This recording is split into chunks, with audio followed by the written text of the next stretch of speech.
সামনে তো জ্বর হাপটের দিন আসতেছে, গড়টা বান্ধা বান্ধা না নাকি একবারে নর্মাল হয়ে গেছে, একবারে ডগর মগরি হয়ে গেল রে।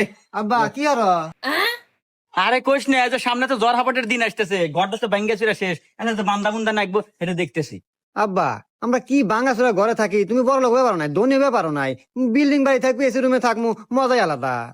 আরে বাজান, অত আশা করা ভালো না, আল্লাহ যা দেয় ওই নিয়ে সন্তুষ্ট থাকা উচিত। ও আচ্ছা আব্বা এই নাও, কি এটা? ওই আজকে পরীক্ষার রেজাল্ট দিছে আমার। ও কিরে, তুই মাত্র 33 নাম্বার পায় টেনে টেনে পাস করছু। ইস, আমার কত আশা আছিল তুই ভালো হয়ে পড়াশোনা হয়ে A+ পাবো, আমার মুখ উজ্জ্বল হয়ে যাব। আব্বা হনু, অত আশা করা ভালো না, আল্লাহ যা দেয় ওইটুকু নিয়ে সন্তুষ্ট থাকা উচিত।